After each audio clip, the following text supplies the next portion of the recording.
कि देविका अपने ससुराल में हर गलत बात का विरोध करती, तो उसकी वजह से देविका पर उसके ससुराल वाले बहुत अत्याचार करने लगे।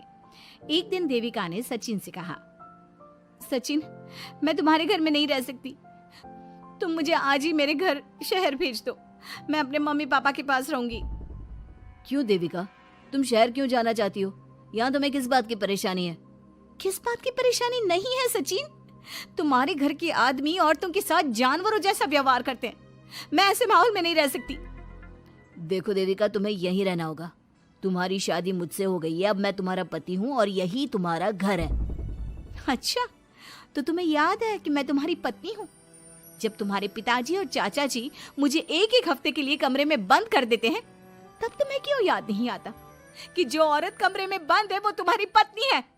जब तुम्हारे जीजाजी और भाई मुझसे बदतमीजी से बात करते हैं, मुझे खाने के लिए कुछ नहीं देते, तब भी तुम्हें याद नहीं आता कि मैं तुम्हारी पत्नी हूँ? देखो देविका, तुम बेकार की बातें मत करो। तुम यहाँ ढंग से रहोगी, सबकी बात मानोगी, तो कोई तुम्हें कुछ नहीं कहेगा। इस तरह जानवर की तरह रहना, ढंग से रहना है तो सॉरी सचिन, मैं नहीं रह सकती, मैं आज ही अपने घर जाऊंगी। ये बोलकर देविका अपना सामान पैक कर लेती है और घर से जाने लगती है। सचिन भी उसके पीछे पीछे चलता है और उसे समझाने की कोशिश करता है। जब ये सब जोगिंदर ने देखा तो बोल पड़ा, बहू, यह सब क्या हो रहा है? कहाँ जा रही हो? सचिन, बताओ अपने पिताजी को कि कहाँ जा रही हूँ मैं। तुम्हें शर्म नहीं आती अपने पति का नाम लेते हुए? मैं अपने पति का नाम ले रही हूँ, इसमें आपको क्या परेशानी है? आपका नाम तो नहीं ले रही हूँ ना? देविका, ये किस तरह से बात कर रही हो तुम पिताजी से? जिस तरह से करनी चाहिए उस तरह से कर रही हूँ बात। इससे अच्छी तरह से मैं तुम्हारे घर के किसी भी आदमी से बात नहीं कर सकती। तीनों की बात सुनकर घर के बाकी लोग भी वहां आ जाते हैं। तभी जोगिंदर कहता है, हमारे घर की औरतें अपने मर्दों का नाम नहीं लेती। तुम्हारे शहर में होता होगा, लेकिन हमारे यहाँ पर ऐसा कुछ नहीं होता। बहू, सचिन तुम्हारा पति है, तुम उसका नाम मत लिया करो। तुम अपने पति का नाम लेने की जगह ए जी, ओ जी, सुनो जी कहा करो। पति ना परमेश्वर होता है। तो परमेश्वर का तो हम नाम लेते हैं। क्यों माँ जी, क्या आप अपने इष्ट देव का नाम नहीं लेती? माँ जी, ये सब इन पुरुषों के बनाए तौर तरीके हैं, औरतों को दबाने के लिए। ये बेशर्म लड़की ऐसा नहीं सुधरेगी। ये हमारे घर की औरतों को भड़का रही है। सचिन, तुम इसे चुप कराओगे या फिर मैं करूं? नहीं नहीं पिताजी, मैं अभी समझा देता हूँ। चलो देविका अंदर, और कितना तमाशा बनाओगी मेरा। सचिन, मैं अंदर नहीं बाहर जाऊंगी, अब मैं यहाँ नहीं रह सकती। देविका की बात सुनकर महेंद्र कहता है, भाई साहब, ये लड़की इस घर से और गांव से बाहर ना जानी चाहिए, नहीं तो हमारे घर और गांव की औरतें भी ऐसी ही हरकतें करेंगी, वो भी मर्दों के खिलाफ बगावत करेंगी। और मैं भी देखती हूँ कि मुझे घर से बाहर जाने से कौन रोकता है। बहू, इनसे बहस करने का कोई फायदा नहीं, तुम अंदर चलो। इस गांव के मर्दों के अंदर बहुत अहंकार भरा हुआ है। देविका किसी की बात नहीं सुनती और अपना सामान उठाकर घर से बाहर जाने लगती है। तभी वहां मोहन और कल्याण आते हैं। कल्याण देविका के हाथ में से उसका सूटकेस छीन लेता है और मोहन देविका को जोरदार थप्पड़ मारता है। देविका का सर दीवार में लगता है और वो बेहोश हो जाती है। देविका, देविका तुम ठीक तो हो? भैया, आपकी हिम्मत कैसे हुई मेरी पत्नी पर हाथ उठाने की? सचिन, तुम जल्दी से देविका भाभी को अंदर कमरे में ले जाओ, मैं अभी वैद्य जी को लेकर आती हूँ। वीना जल्दी से वैद्य जी को लेकर आती है। वैद्य जी थोड़ी देर तक देविका की जांच करते हैं और कहते हैं, मुबारक हो आप सबको, आपकी बहू माँ बनने वाली है। अभी तो मैं आपको दवाई दे देता हूँ, लेकिन आगे इनके इलाज के लिए आपको दाई अम्मा को बुलाना होगा। ये बात सुनकर घर के सभी लोग खुश होते हैं। देविका को जब होश आता है, उसे ये बात पता चलती है तो वो बहुत खुश होती है। वो सबसे कहती है, मैं अपने बच्चे को यहाँ नहीं रख सकती। क्यों बहू, क्या हुआ?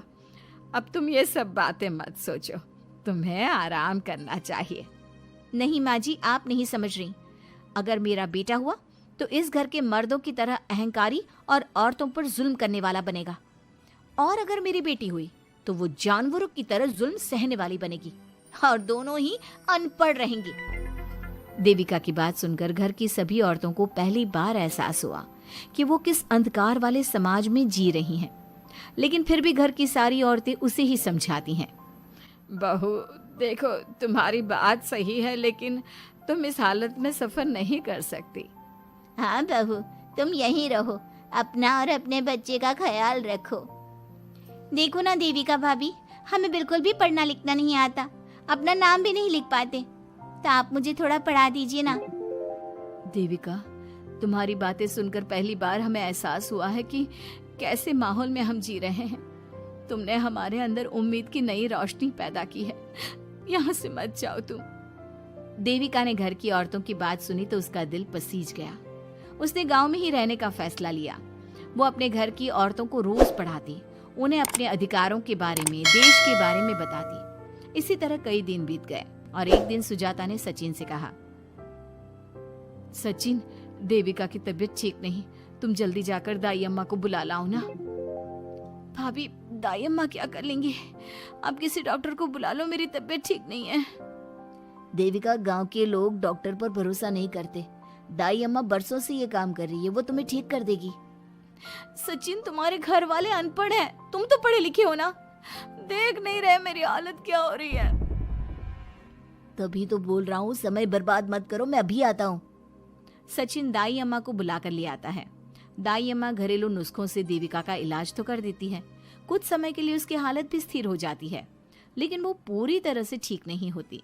फिर देविका सचिन से कहती है, सचिन, मुझे समझ में नहीं आ रहा तुम मुझे डॉक्टर के पास क्यों नहीं ले जा रहे। मैं माँ बनने वाली हूँ और मुझे ये भी नहीं पता कि मेरा हेमोग्लोबिन कितना है। दाई अम्मा कर रही है ना तुम्हारा इलाज। लेकिन दाई अम्मा को कुछ समझ में ही नहीं आ रहा कि मेरे साथ क्या हो रहा है। अगर देखो तुम मुझे नहीं लेकर गए ना तो मैं खुद ही चली जाऊंगी। अगले दिन देविका की तबीयत दोबारा बिगड़ जाती है और दाई अम्मा के किसी भी नुस्खे से वो ठीक नहीं हो रही थी। देविका ने सारी हिम्मत जुटाई और वो अकेली ही डॉक्टर के पास जाने लगी। उसे देखकर मोहन कहता है, बहू, इस हालत में कहाँ जा रही हो? आप लोगों के भरोसे रही ना तो आप लोग मुझे मार ही डालोगे। डॉक्टर के पास जा रही हूँ मैं। बहू, तेरा दिमाग तो ठिकाने पर है। हमारे घर की औरतें मर्दों से इलाज नहीं कराती। हे भगवान, इन जाहिल लोगों को मैं कैसे समझाऊं? डॉक्टर औरतें भी होती हैं। बहू, तो हमें पागल मत बना, हमने तो कभी कोई महिला डॉक्टर नहीं देखी। तू झूठ बोलकर निकलना चाहती है ना? इस गांव की सरहद से आप लोग कभी बाहर नहीं गए ना, इसलिए आप लोगों को नहीं पता कि महिलाएं डॉक्टर के अलावा क्या क्या है। ए लड़की, तुझसे तमीज से बात कर रहे हैं तो तू ज्यादा हवा में मत उड़। बोला ना एक बार, चल अंदर जा। चाचा जी, मैं अंदर नहीं जाऊंगी, डॉक्टर के पास जाऊंगी। मेरा इलाज सिर्फ डॉक्टर ही कर सकता है।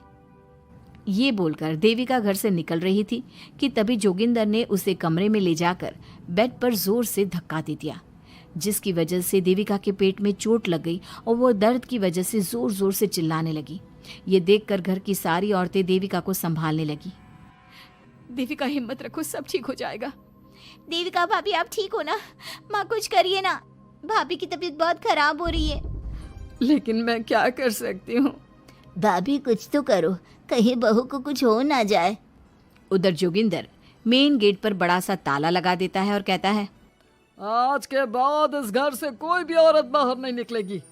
देविका का बच्चा भी इसी घर में होगा, ये जिंदा रहे या मर जाए। जोगिंदर की बात सुनकर सभी औरतें बाहर आती हैं। जब विमला को इस बात का एहसास हो जाता है कि जोगिंदर देविका को डॉक्टर के पास किसी कीमत पर नहीं जाने देगा, तब विमला पहली बार अपना घूंघट उठाकर तेज आवाज में कहती है, मैं भी देखती हूँ देविका को डॉक्टर के पास जाने से कौन रोकता है। आज देविका डॉक्टर के पास जाकर रहेगी। देविका की सास का घूंघट आखिरकार उतर ही गया। घर के आदमियों ने पहली बार विमला का ये रूप देखा था और उसकी तेज आवाज पहली बार सुनी थी। क्या विमला अपनी बहू की जान बचा पाएगी या जोगिंदर अपनी पत्नी की आवाज भी दबा देगा?